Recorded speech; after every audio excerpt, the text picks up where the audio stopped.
네, 안녕하십니까. 소재 프로세스 공학 담당 교수 김정기입니다. 앞전 시간에 이제 소재 성형성과 성형성에 대한 기본적인 성형성 평가에 대한 기본적인 복습 내용하고 이제 각각의 평가 지표가 어떻게 되는지에 대해서 제가 말씀을 드렸었고요. 네, 그래서 총 6가지에 대해서 말씀을 드렸고, 그리고 이랑 비교를 하기 위해서 기계적 특성에 대한 얘기도 다시 한번 복습을 진행을 했습니다. 그래서 최종적으로 우리가 본 수업을 통해서 이제 배우고자 하는 내용 중에 가장 중요한 부분이 바로 이 기기적 특성과 성형성 간의 상관관계라고 보시면 되겠습니다. 우리가 이전에 배웠을 때는 이제 소재의 기계적 특성만으로 이 성형성을 네, 이해한다는 것 자체가 상당히 어렵기 때문에 우리가 별도의 그 성형성 평가를 진행을 한다고 했었는데요. 근데 실제로 이제 보게 되면은 이런 성형성 평가 결과가 뭐 기계적 특성이라 아예 따로 노는 건 아니고 그 어느 정도 그 선형적인 관계를 보이는 경우도 존재를 합니다.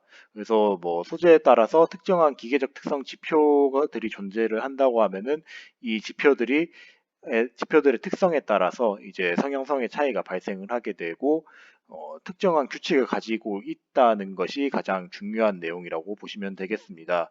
그래서 결론적으로 말씀드리면은 이런 소재의 기계적 특성만 좀 잘 알고 있어도 대략적으로 이 소재가 성형성 평가를 거치지 않더라도 이 소재가 성형이 잘 된다, 성형이 좀 어렵겠구나 하는 내용에 대해서 조금은 대략적으로 파악이 가능합니다. 그래서 한 가지 예시를 들자면은 우리가 인장 변형률 곡선에 대해서 이제 첫 시간에서 배우게 됐는데 이 인장 변형률 곡선에서 요 앞부분에 해당하는 부분, 그러니까 균일 연신율이라고 하죠. 요 균일 연신율에 해당하는 내용 부분하고 이제 그 불균일 연신율에 해당하는 요 뒷부분, 이 소재의 성형성 지표랑 상당히 관련이 있습니다. 그래서 요거랑 앞쪽에 이제 관련되어 있는 지표가 이제 가공경화 지수라고 해서 N이라고 제가 저번에 말씀드렸고, 이제 뒷부분에 관련된 지표가 그 변형률 속도 민감도라고 해서 M이라고 이제 말씀을 드렸는데, 제일 쉽게 설명을 드리자면은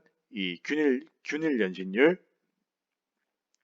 불균일 연신율 의 크기라고 생각을 하시면 되겠습니다. 그래서 제가 이번 시간에 뭐 실질적인 지표들은 이런 N하고 M이긴 하지만은 설명을 좀 쉽게 도와드리기 위해서 균일 연신율하고 불균일 연신율을 중심으로 제가 설명을 드리도록 하겠습니다.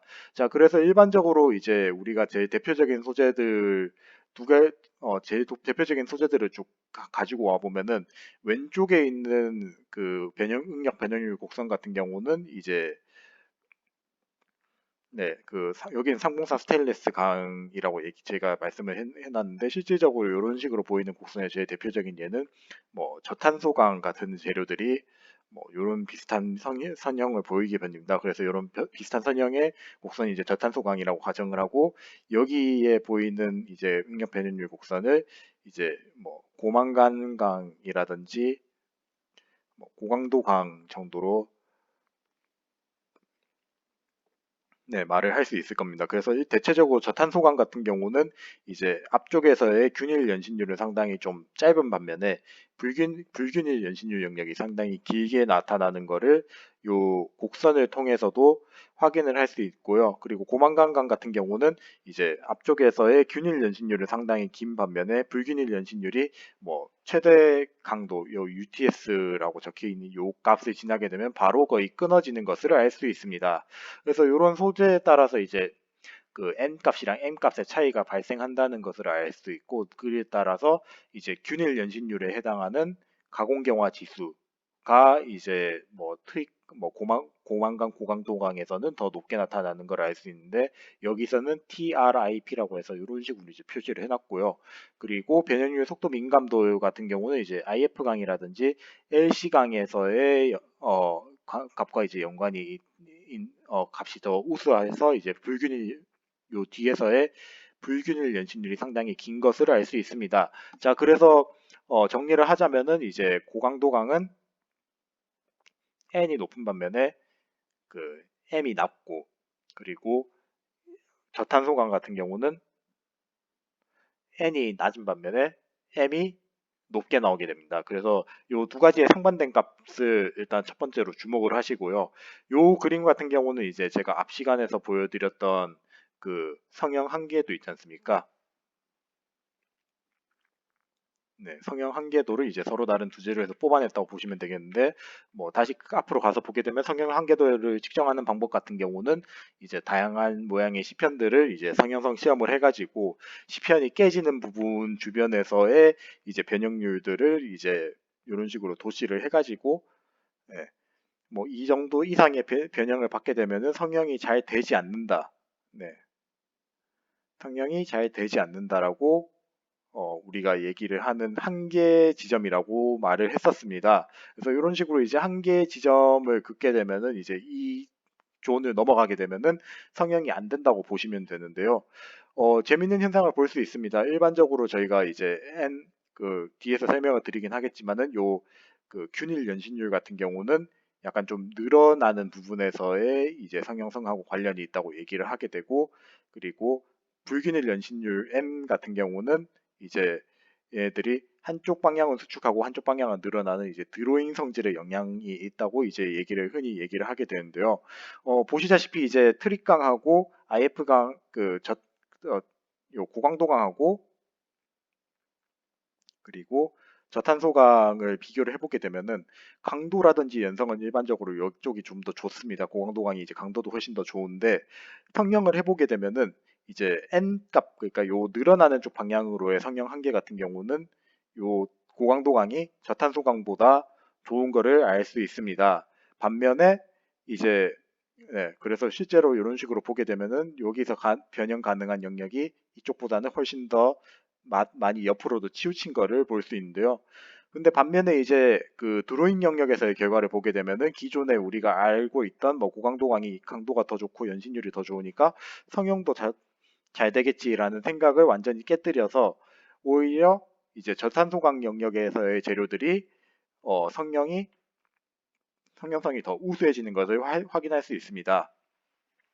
그래서 여기서 나타난 결과들을 좀 정리를 해보자면, 색깔을 바꿔서 제가 정리를 해보자면은, 이제 늘어남 쪽은 이제 고강도 쪽이 더 우수하고, 그리고 드로잉 쪽 같은 경우는, 네, 드로잉 쪽 같은 경우는 이제 저탄소 쪽이 더 우수하죠. 그리고 이제 각각 고강도강에서의 높은 고강도강에서 우세 지표를 따지면은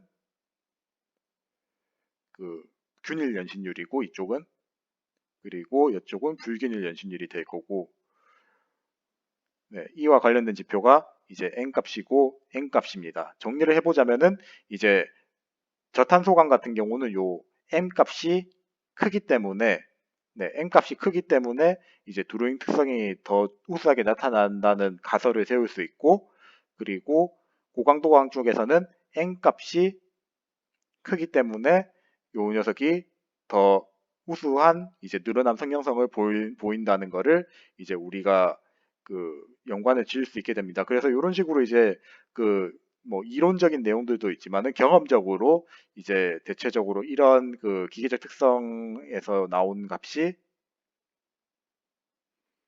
네, 성형성과 네, 연관이 있다는 사실을 우리가 알게 되었습니다. 그래서 요런 그 베이스를 요런 내용들을 이제 기반으로 해서 많은 사람들이 이제 그 재료에서 나타나는 이제 인장 변형률 곡선하고 네, 인장 변형률 곡선하고 이제 성형성을 비교를 하게 되었는데요. 이런 식으로 이제 성형성 비교하는 것 자체가 이제 다양한 이제 변형 모드에도 해당이 될 겁니다. 그래서 뭐 늘어남 성형성 그리고 네, 드로잉성 그리고 그 뭐 전반적인 이제 성형 한계 그리고 마지막으로 이제 신장 플랜지성까지 네, 이렇게 크게 네 가지에 대해서 뭐 이게 앞에서 이제 우리가 배웠었던 그 성형성 관계에 대한 성형성 평가법에 대한 대표적인 방법들이었는데요. 그 네 가지 방법 각각 모두 이제 연관성을 가지고 있습니다. 그래서 아파트에서는 늘어남 성형성과 드로잉 성형성을 기준으로 봤을 때 과연 이 두 가지의 성형성 지표가 어떤 기계적 특성하고 관련이 있는지에 대해서 보도록 하고요. 그 다음 파트에서는 이제 전반적인 성형 한계도랑 신장 플랜지성이 어떤 지표에 영향을 받게 되는지 한번 보도록 하겠습니다.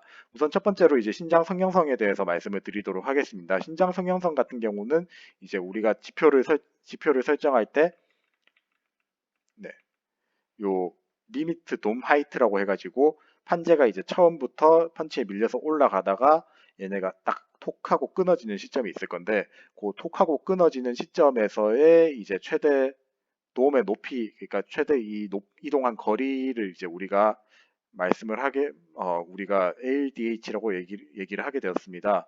그래서 이 ADH 같은 경우는 이제 재료의 신장 성형성을 나타내는 가장 주요 지표라고 제가 저번에도 말씀을 드렸고요. 이 지표 같은 경우는 결국에는 이제 늘어남 성형성이다 보니까 어떤 변수랑 이제 연관이 있을까요? 그 균일 연신율하고, 네, 많은 관련이 있을 겁니다. 그래서 대체로 일반적인 이론에서는 이제 가공경화 지수랑 연관이 있다고 얘기를 하게 되는데, 실제로 이제 여러 재료들을 갖다 놓고 난 다음 비교를 해보게 되면 이런 식으로 이제 나타나게 됩니다. 여기서 보게 되면은 빨간색 부분이 이제 그 균일 연신율에 해당하는 내용이고요. 그리고 밑에 부분이 여기서 말하는 리미트 도움 하이트 LDH가 되겠습니다.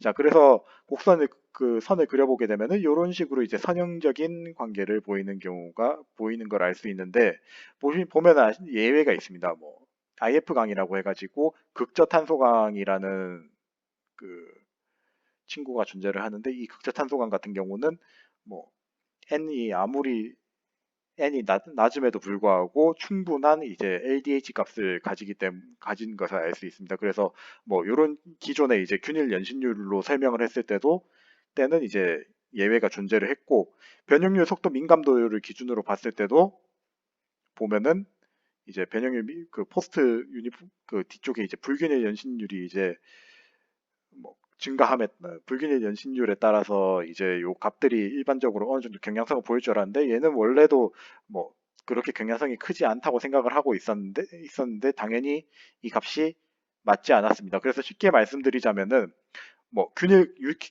연신율이라든지 불균일 연신율, 네, 이 두 가지 값들을 따로따로 이제 설명을 드리니까 따로따로 이용해서 이제 설명을 하니까 안 맞는 친구들이 이제 자꾸 생기게 됩니다. 그래서 이런 식으로 이제 예외적인 요소들이 막 생기게 되다 보니까 이게 도대체 왜 그러지? 원래는 이 가공 균일 연신율이 어느 정도 연관성이 있다라는 흔히 얘기를 했었는데, 막상 이제 실험을 해보니까 안 맞는 문제점들이 막 발생을 하게 되었습니다. 그래서 그런 문제점들을 이제 막 생각을 하다 보니까 최종적으로 나타나는 결론 중 하나가, 뭐 어차피 늘어나는 거는 뭐 균일 연신율이나 불균일 연신율 모두 이제 동일할 건데, 이거 두 개를 그냥 둘 다 합쳐서 생각을 하면 안 되나? 그래서 이제 균일 플러스 불균일. 네, 요게 쉽게 말하자면은 전체 연신율이 되겠죠. 네, 전체 연신율에 대한 값으로 이제 수정이 되고, 요 전체 연신율 값으로 보게 되면은 어 전체 연신율 값으로 이제 기준을 잡고 보게 되니까 이제 이런 식으로 이제 선형적으로 이제 잘 맞게 되는 거죠. 예외 없이. 네. 그래서 요 신장 성형성을 이제 우리가 흔히 설명을 할 때, 신장 성형성만 두고 우리가 설명을 할 때는 이제 전체 연신율 값을 이용해 가지고 앞에서 보여드렸던 이제 균일 연신율에 대한 지표랑 그리고 불균일 연신율에 대한 지표를 이제 모두 고려를 하게 되고, 이 모두 고려를 하게 되면은 이제 이런 선행적인 증가 추세를 알 수 있다는 것을 알 수 있습니다. 그래서 뭐 밑에가 이제 전체 연신율이고 위에가 이제 LDH 값인데, 그 전체 연신율이 증가하면 증가할수록 이제 LDH 역시 증가를 하는 것을 알 수 있습니다. 그래서 쉽게 첫 번째 파트를 설명을 하자면은 소재의 신장 성형성은, 네, 가공경화 지수 플러스 변형률 속도 민감도. 그러니까 소재의 전체 연신율의 의존하는 경향을 보이게 됩니다. 그래서 쉽게 말씀드리자면은 우리가 인장 시험을 뭐 이런 식으로 이제 진행을 했다고 칩시다. 이렇게 진행을 했을 때 여기서 파괴가 일어나는 값이 이제 전체 그 연신율인데 이 연신율이 길면 길어질수록 요 LDH 리미트 돔 하이트 값이 그 같이 이제 높아진다는 것을 의미를 하게 됩니다. 그래서 이게 이제 신장 성형성과 기계적 특성 간의 관계였고요.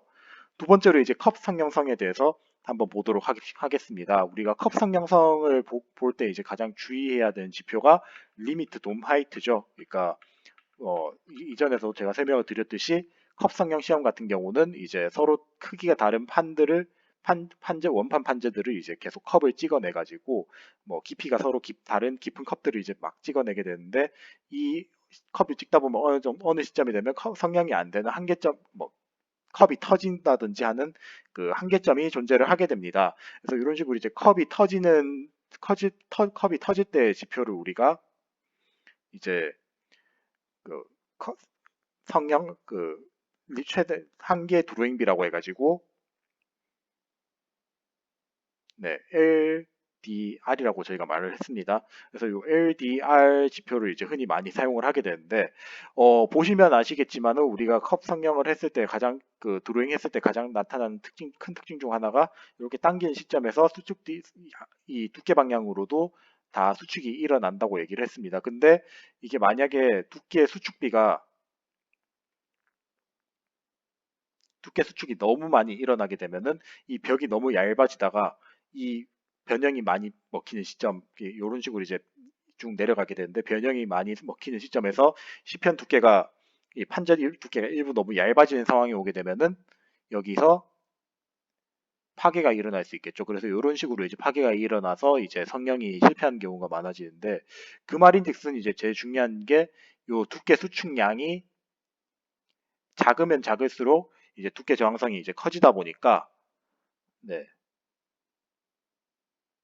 네, 성형이 더 잘 되게 됩니다. 그래서 요 한계 드로잉비랑 가장 연관이 있는 지표가 어떤 지표가 되냐면은 이제 이방성 지표가 영향을 많이 받게 됩니다. 첫 번째로 이 이방성 지표 같은 경우는 이제 그 앞에서 제가 요 값들을 요 계산하는 방법을 살짝 보여드렸는데 어, 두께 감소분의 이제 폭 감소량이라고 제가 말씀드렸습니다. 그래서 두께 감소량이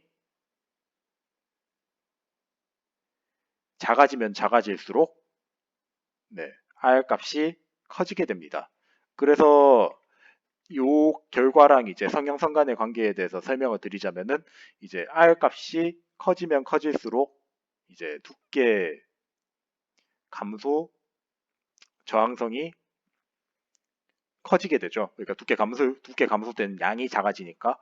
그래서 이 두께 감소 양이 작아지게 되면 아까 앞에서 컵 성형 할 때 요 컵 꺾이는 걸 보게 되면은 이때 컵 두께가 충분하게 두껍게 되고 이 두꺼운 부분이 이제 변형이 제일 많이 뽑히는 요 부분을 지나갈 때 이제 아무래도 얇은 거에 비해서는 두꺼운 게 더 잘 버틸 거니까 성형되면서 깨지지 않도록 이제 도와주게 되겠죠. 네, 그래서 요것 때문에 이제 대체로 이제 R 밸류가 큰, 그러니까 이방성이 큰, 그러니까 민 R 밸류가 큰 이제 재료이면 재료일수록 이 드로잉 할 때 요 두께 감소 저항성이 커지기 때문에 이제 한계 드로잉 비 역시도 증가하는 경향을 보이게 됩니다. 그래서 대략적으로 한 요런 식으로 이제 증가하는 거를 확인을 할 수 있습니다. 그래서 이런 식으로 이제 증가하는 경향성을 볼 수가 있고, 그리고 두 번째로 또 우리가 고려를 해야 되는 게 이제 그 변형률 속도 민감도 개념이 또 여기 변형률 속도 민감도랑 이제 가공 경화 지수에 대한 개념이 여기서 또 적용이 됩니다.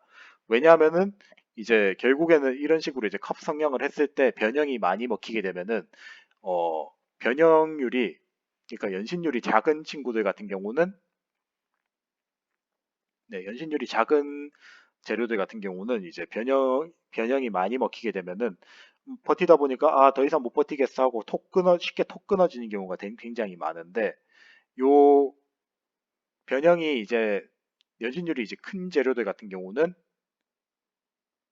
연신율이 큰 재료들 같은 경우는 뭐 변형이 웬만큼 먹어도 아, 이 정도는 버틸 수 있어 하면서 이제 드로잉비가 높아지더라도 얘네들이 더 버틸 수 있게 되는 거죠. 그래서 이런 식으로 이제 이런 식으로 이제 그 연신율이 증가하면 할수록 LDR이 커지는 이제 경향성을 보이게 되는데, 자, 아까 앞에서 이제 전체 연신율하고 관련된 지표가 뭐라고 했죠? 네, 균일 연신율이랑 이제 불균일 연신율이라고, 네, 불균일 연신율이라고 제가 말씀을 드렸습니다. 그래서 요 불균일 연신율이랑 불균일 연신율이 각각 이제 아까 앞에서 봤던 이제 가공경화 지수랑 변형률 속도 민감도 Nm이다 보니까 이 N 값이랑 M 값이 이제 커지면 커질수록, 네, 커지면 커질수록 이게 당연히 LDR 역시도 커지게 될 것입니다. 그래서 뭐 오른쪽에 그래프를 보게 되면은 가로축이 이제 그 n에 해당하는 값이고 세로축이 이제 m에 해당하는 값인데, 일단 n 값이 증가하면 증가할수록 네, LDR 그러니까 드로잉비가 증가하는 것을 볼 수가 있고, 그리고 두 번째로 동일한 n 값에서의 값을 비교를 한다면은 m이 커지면 커질수록 네, 요 LDR이 증가를 한 것을 알 수 있습니다. 그래서 최종적으로 정리를 하자면은 이제 컵 성형성이 일어날 때 한계 드로잉 B 같은 경우는 이제 재료의 그 균일 연신율하고 네, 불균일 연신율, 그리고 네, 민 R 밸류, 네, 정리하자면 두께 저항성이 될 겁니다.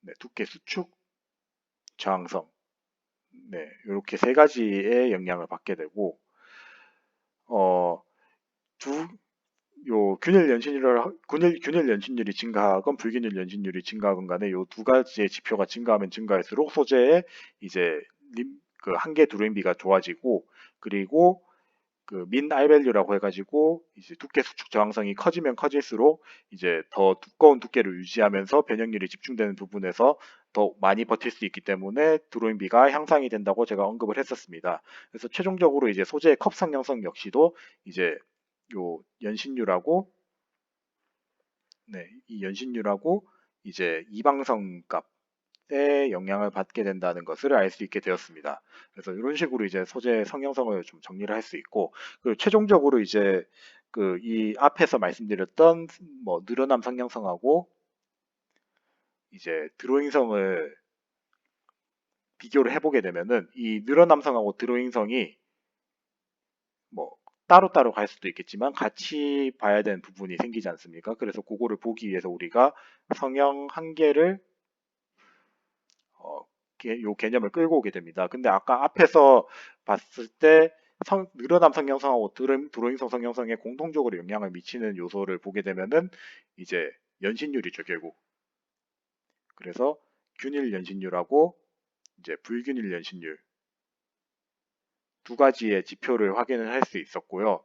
이 균일 연신율하고 불균일 연신율이 커지면 커질수록 이제 성형성이 높아졌습니다. 마찬가지로 이제 성형 한계에서도 같은 현상을 볼 수가 있는데요. 우선 첫 번째로 이제 성형 한계도를 봤을 때 어, 균일 연신율이 증가하는 케이스를 보도록 하겠습니다. 그 균일 연신율이 이제 0.16에서 0.23으로 커지는 경우라고 보시면은 이제 처음에 균일 연신율이 낮은 경우에 성형 한계가 이 정도밖에 안 되는데 균일 연신율이 커지게 되니까 성형 한계가 네, 요만큼 올라왔다는 사실을 알 수가 있고, 그리고 그 불균일 연신율 케이스도 보게 되면 불균일 연신율이 네, 높아지면 높아질수록 얘들이 한계도가 점점 더 높아지는 것을 알 수 있습니다. 그래서 쉽게 설명은 결국 이제 앞의 내용들하고 이제 똑같은 내용으로 이제 정리가 가능하게 되는데요. 신장 성형성, 그러니까 요 그 성형 한계도가 있으면 요쪽에 해당하는 영역이죠. 요쪽에 해당하는 영역 같은 경우, 요쪽에 해당하는 영역 같은 경우는 이제 가공 경화율이랑 이제 변형률 속도 민감도 네, 그 두 개의 이제 영향을 받게 되고, 어, 그리고 그 드로잉성 같은 경우도, 네, 드로잉성 같은 경우도 이제 보게 되면은 드로잉 한계 같은 경우는 이제 민 R밸류랑 이제 증가하고 그리고 변형률 속도 민감도가 향상이 증가할수록 이제 향상이 된다는 사실을 알게 되었는데 요런 식으로 이제 증가가 되었을 때 최종적 이런 식으로 이제 최종 증가가 됐을 때 최종 이제 관계를 이제 정리를 해보자면은 이런 식으로 이제 정리를 할 수 있습니다. 그래서 뭐 이런 식으로 이제 여러 가지 내용들을 정리를 해놨는데 제일 쉽게 설명을 하자면은 이제 뭐 공통적으로 이제 성형성하고 이제 늘어남 성형성과 동시에 증가하고 싶다면은 이제 균일 연신율이랑 불균일 연신율을 동시에 이제 증가시키면 된다는 거죠. 네. 그래서 요 개념들을 이제 조금 확실하게 보시면 되겠고, 그리고 만약에 그 이런 식으로 이제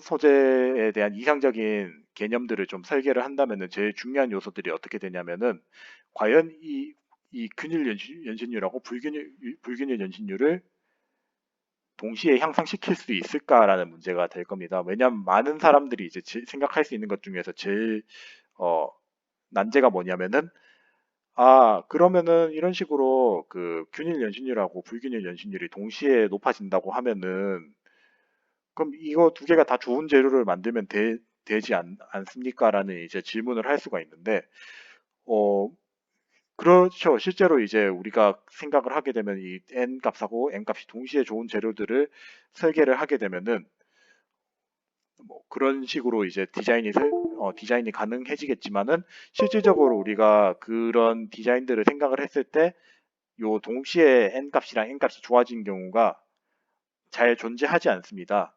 네. 그래서 좀 잘 존재 뭐 그런 것들이 존재하지 않는다는 문제가 좀 있다 보니까 뭐 요 기계적 특성하고 성경성 간의 상관관계에 대해서만 따로 제가 말씀을 드렸고 뭐 이 두 개를 동시에 향상시킬 수 있는 방안에 대해서는 제가 따로 말씀드리지 않았습니다. 다만 여기서 첫 파트에서 이제 배운 내용들을 봤을 때는 일반적인 성경성을 이제 평가를 할 때 뭐 다른 지표들도 있지만 연신율 하나만으로도 꽤 많은 성경성 지표들을 이제 평가를 할 수 있다는 사실을 우리가 알 수 있게 되었고요. 요 부분들 같은 경우는 앞으로 이제 실무 작업을 하실 때도 상당히 많이 도움이 되시리라고 생각을 합니다. 그래서 첫 번째 파트에 대한 내용은 여기까지 하도록 하고요.